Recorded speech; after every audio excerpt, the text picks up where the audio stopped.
ఎన్నికలు సమీపిస్తున్న వేళ జనసేన విజయాన్ని ఆకాంక్షిస్తూ రాజశ్యామల హోమాన్ని నిర్వహిస్తున్నారు విశాఖ జిల్లా జనసేన నేతలు. పాయకారావుపేట జనసేన నేత బోడపాటి శివదత్ ఆధ్వర్యంలో ఈ యాగం నిర్వహించారు. ఈ కార్యక్రమానికి పాయకారావుపేట జనసేన నేతలు, Anakapalli parliamentary committee organising secretary Gaddam Bujji, parliamentary regional secretary పార్థసారితో పాటు పలువురు నేతలు హాజరయ్యారు. ఇక ఇదే అంశానికి సంబంధించి మరింత సమాచారం మా ప్రతినిధి ఆశాలత అందిస్తారు. విజయాన్ని కాంక్షిస్తూ ముఖ్యంగా పవన్ కళ్యాణ్ ముఖ్యమంత్రి అవ్వాలన్న సదుద్దేశంతో రాజశ్యామల యాగం చేస్తున్నారు. విశాఖలోని పాయకరావుపేట నియోజకవర్గానికి సంబంధించిన జనసేన నాయకులు ప్రస్తుతం మనతో పాటు ఉన్నారు. చెప్పండి, ప్రధానంగా ఈ యాగం చేయించడం వెనుక ఉన్న ముఖ్య ఉద్దేశం ఏంటి? ఇవాళ పరమ పూజ్యులు గురువుగారి ఆధ్వర్యంలో జగదీశ్వర శర్మ గారి ఆశీస్సులతోటి జనసేన పార్టీ 2019లో అధికారంలోకి రావాలి, పవన్ కళ్యాణ్ గారు ఈ ఆంధ్ర రాష్ట్రానికి ముఖ్యమంత్రి కావాలి అన్నటువంటి ఏకైక ఉద్దేశంతో సోదరులు మా శివదత్త గారు, అలానే ఇక్కడ ఉన్నటువంటి జన సైనికులందరూ కూడాను శ్యామలాదేవి మహారాజయోగం ఈ యోగాన్ని ఇవాళ గత 3 రోజుల నుంచి నిర్వహిస్తూ ఉన్నారు. ఇవాళ పూర్ణాహుతితోటి యాగం ముగిసింది. అందరూ కూడాను చాలా భక్తి శ్రద్ధలతోటి ఈ యాగంలో పాల్గొన్నారు. ప్రధానంగా ఈ యాగం యొక్క ముఖ్య ఉద్దేశం ఏంటి? ఈ యాగంలో ఏ ప్రధాన ఘట్టాలు ఉంటాయి?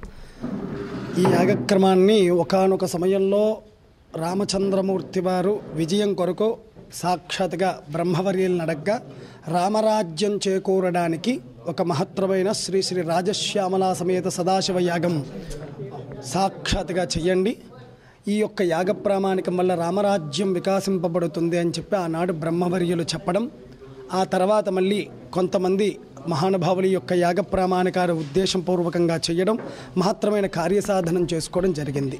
ఇప్పుడు ఈ యొక్క మహత్తరమైన జనసేన ఆధిక్యత్యంలో మహత్తరమైన వ్యక్తులు, అతిథులు మరియు అభ్యాగతులు 50 మంది కూడా ఈ యొక్క యాగ ప్రామాణిక విచ్చేసి ఈ యొక్క యాగంలో అతీతమైన అతిఘట్టం ఏమిటండి అంటే సాక్షాత్తుగా రాజశ్యామలాదేవి ఆవిడ్ని ప్రేరణ చేసి సదా ఎక్కడైతే గనక మనం మంత్ర అథర్వణ వేద సారాంశ ప్రకారంగా చేయిస్తున్నామో ఆవిడ ఖచ్చితంగా ఉండి ఏ కామ్యమైతే ఎవరైతే కోరారో ఆ కోరికను తీర్చడానికి సదాభిప్రాయాన్ని అందిస్తుంది అని చెప్పి ఈ యొక్క యాగ మహిమ. ఈ యొక్క 3 రోజులు కూడా సాక్షాత్గా 16 మంది బ్రాహ్మణులు, దాంతోపాటు విశిష్టమైన కల్పములతో ఈ యొక్క యాగ ప్రామాణికాన్ని అంతా చేయడం, ఇది విజయంగా వాళ్ళందరికీ వర్ధిల్లడం జరుగుతున్నది. 2 రోజుల పాటు అంటే భక్తి శ్రద్ధలతో ఇక్కడ కూర్చుని యాగం చేయడం మీకు ఎట్లా అనిపించింది? జనసేన విజయానికి ఇది ఎలా దోహదపడుతుంది అనుకుంటున్నారు?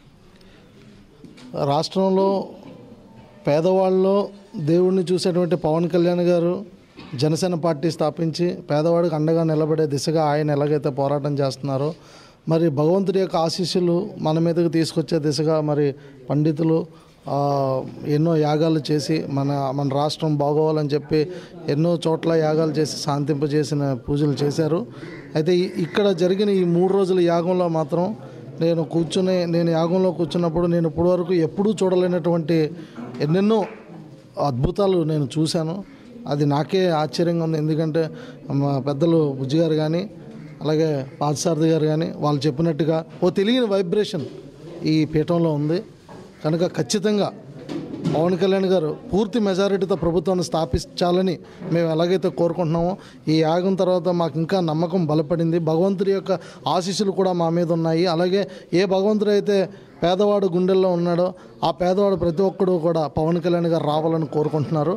ఖచ్చితంగా పవన్ కళ్యాణ్ గారి పార్టీని, జనసేన పార్టీని మా పార్టీ అని భావించి పూర్తి మెజారిటీతో గెలిపించే దిశగా ప్రజలందరూ ముందుకెళ్తారని మేము నమ్ముతున్నాం.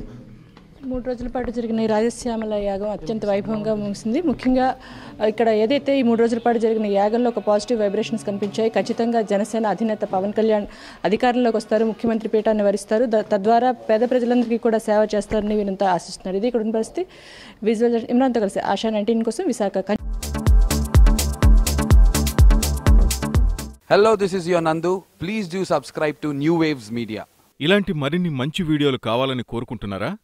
అయితే పక్కనే ఉన్న గంట సింబల్ను క్లిక్ చేయండి. అలాగే సబ్స్క్రైబ్ చేయండి.